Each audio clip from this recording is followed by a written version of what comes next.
बच्चों, आज हम कक्षा 6 संस्कृत के पाठ्य पुस्तक दीपकम का अष्टम पाठ का अभ्यास करेंगे। बुद्धि स्वार्थ साधिकाम, बुद्धि से सब कार्य सिद्ध होते हैं। तो आइए पहला क्वेश्चन देखते हैं। पाठस्य आधारेण अधोलिखितानां प्रश्नानां उत्तराणि एक पदेन लिखन्तु। पाठ के आधार पर लिखे गए प्रश्नों के उत्तर एक पद में दीजिए।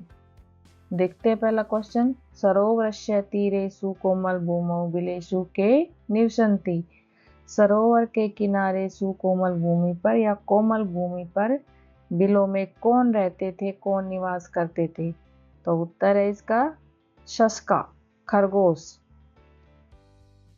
केषां परिभ्रमेण शस्का छत विच्छता मृता च भवन्ति। किसके घूमने से खरगोश छत विच्छत, घायल और मर जाते थे? छत विच्छता, घायल, मृता, मर जाते थे। तो किसके घूमने से? गजानाम, हाथियों के घूमने से। शशक राज कस्य समीपम गच्छति। खरगोश का राजा किसके समीप गया? गजराजस्य, हाथियों के राजा के समीप। केशव मतम प्रकाशयन्ति।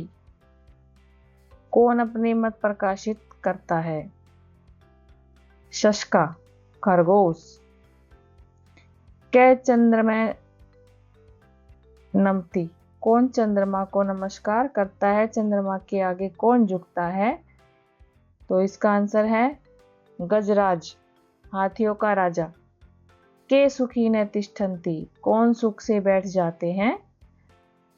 शस्का, खरगोश। खरगोश सुख से बैठ जाते हैं। अगला क्वेश्चन हमारा, पूर्ण वाक्य उत्तराणि लिखन्तु। पूर्ण वाक्य में उत्तर लिखना है। ये एक पदेन उत्तर थे और ये पूर्ण वाक्य उत्तराण। पूर्ण वाक्य में ही उत्तर लिखना है। चंद्र कदा प्रसन्न भवति। चंद्रमा कब प्रसन्न होते हैं? यदा शस्का जीविन्ते तदा एव चंद्र प्रसन्न भवति। जब खरगोश जीवित रहते हैं तभी चंद्रमा प्रसन्न होते हैं। सायकाले केषां सभा भवति। शाम के समय किसकी सभा होती है? सायकाले शस्कानां सभा भवति। शाम के समय खरगोश की सभा होती है।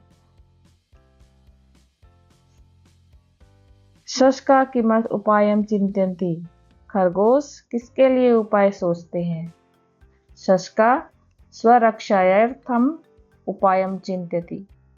खरगोश स्वयं की रक्षा के लिए उपाय सोचते हैं।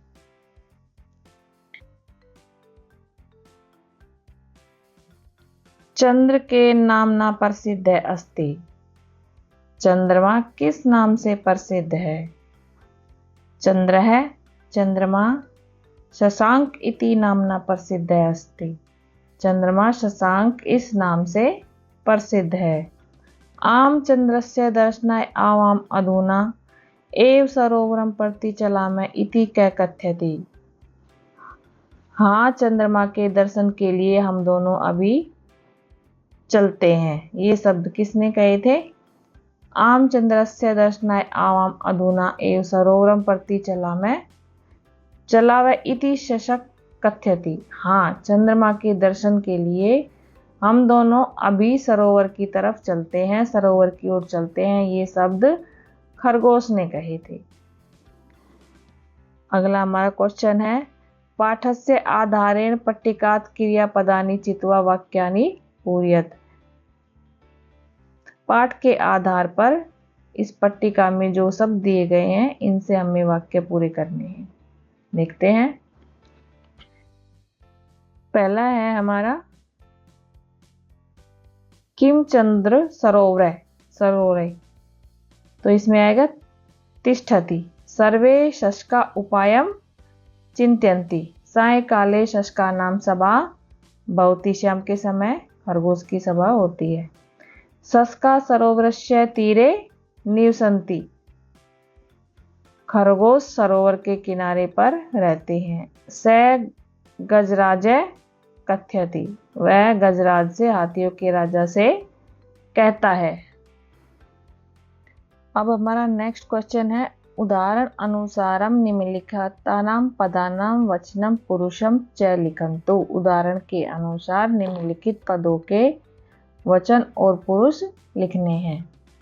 जैसे कि चिंत्यति, पीछे ती आ रहा है, प्रथम पुरुष एक वचन। तिष्ठन्ति, अंति, अंति आ रहा है पीछे, तो प्रथम पुरुष बहुवचन। जीवन्ति, प्रथम पुरुष बहुवचन।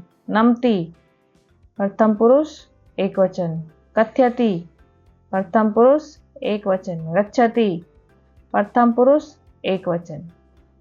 ऐसे ही हम अगला क्वेश्चन करेंगे। उदाहरण अनुसारम समुचितै क्रियापदै रिक्त स्थानानि पूरयन्तु। उदाहरण के अनुसार रिक्त स्थानों में क्रियापद पूरे करके लिखने हैं हमें। देखो ये धातु हैं और इनमें तीनों वचन लिखने हमें, एक वचन, द्विवचन और बहुवचन। जैसे कि गम है, गम धातु है, तो गम का क्या होगा, एक वचन होगा गच्छति, गच्छतः, गच्छन्ति। कथ का कथ्यति, कथ्यतः, कथ्यन्ति। स्था, तिष्ठति, तिष्ठतः, तिष्ठन्ति। क्री, करोमि, कुर्वः, कुर्मः। जीव, जीवति, जीवतः, जीवन्ति। चल, चलामि, चलावै, चलामि। अब अगला क्वेश्चन देखते हैं। चित्रस्य आधारेण पंचवाक्यानि लिखन्तु। चित्र के आधार पर 5 वाक्य लिखो। पहले इस चित्र को ध्यान से देखो। क्या है, एक सेब का पेड़ है और कुछ बच्चे सेब खाते हुए खेल रहे हैं और यह पेड़ बगीचे में है। इसको देखकर हमें 5 वाक्य लिखने हैं। एतत् चित्रम उपवनस्य अस्ति। यह चित्र उपवन का है। जो सेब का पेड़ है वो उपवन में है, बगीचे में है। एषः वृक्षः सेबफलस्य अस्ति। यह वृक्ष सेब के फल का है। वृक्षस्य अधः सेबफलानि सन्ति। वृक्ष पर सेब के फल हैं। सेब फलानि खादित्वा बालका प्रसन्ना भवन्ति। सेब के फल खाकर बालक प्रसन्न हो रहे हैं। सेब फलस्य वर्णः रक्तः अस्ति। वर्ण मीन रंग होता है और रक्त मीन होता है लाल रंग का। रक्त लाल होता है। सेब के फल का रंग लाल है। अगला हमारा प्रश्न है, अधोलिखितानां पर्यायपदानां मेलनं कृत्वा रिक्त स्थानानि पूरयत। नीचे जो लिखे गए हैं ये पद लिखे गए हैं, इनको पर्यायवाची शब्दों से मिलाना है। ये शब्द दिए गए हैं और ये पर्यायवाची शब्द दिए गए हैं, इनको इनसे मिलाना है। गज, हस्ति। पदम, चरणम। चंद्रः, शशांक। सरोवरः, जलाशय। प्रजा, जनता। हम इनको ऐसे भी लिख सकते हैं आमने सामने, और इनको क्रॉस में मिला भी सकते हैं। गजः, हस्ति। पदम, चरणः। चंद्रः, शशांक। सरोवरः, जलाशय। प्रजा, जनता। तो बच्चों, हमारे इस पाठ का अभ्यास यहीं पर समाप्त होता है। नेक्स्ट चैप्टर का अनुवाद देखने के लिए हमारी नेक्स्ट वीडियो देखिए। Thank you.